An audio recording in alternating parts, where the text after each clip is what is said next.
Bonjour à tous et bienvenue dans cette troisième section des vidéos sur l'outil de sondage. Le thème de cette capsule portera sur les questions conditionnelles. Donc il y a une notion très importante à comprendre concernant les questions conditionnelles, c'est qu'elles doivent se trouver sur une page complètement à part des autres questions.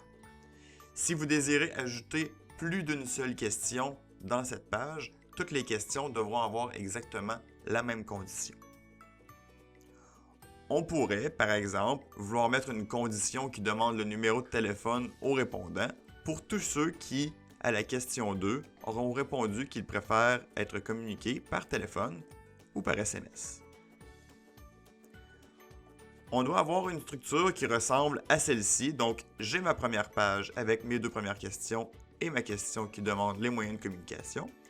J'ai ma deuxième page sur laquelle je vais pouvoir ajouter ma question conditionnelle et comme je disais, elle doit être seule sur cette page.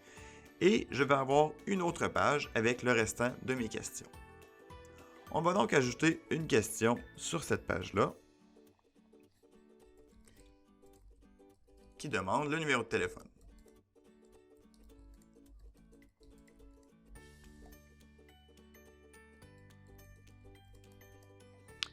Évidemment, ce sera une case texte pour que les gens puissent l'inscrire.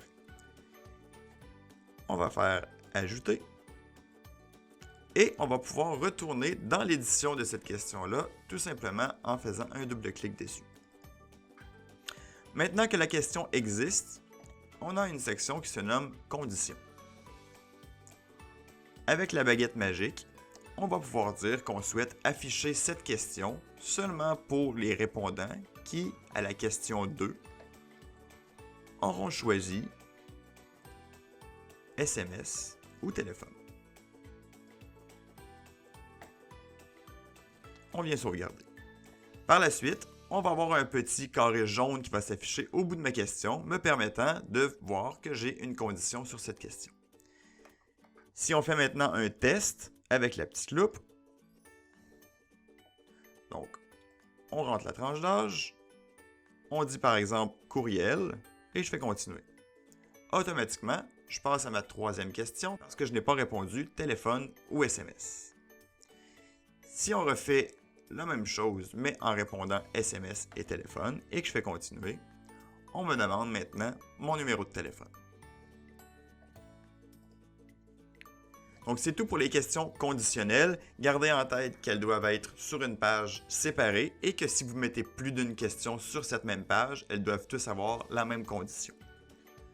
Notre prochaine section va porter sur la traduction de votre sondage.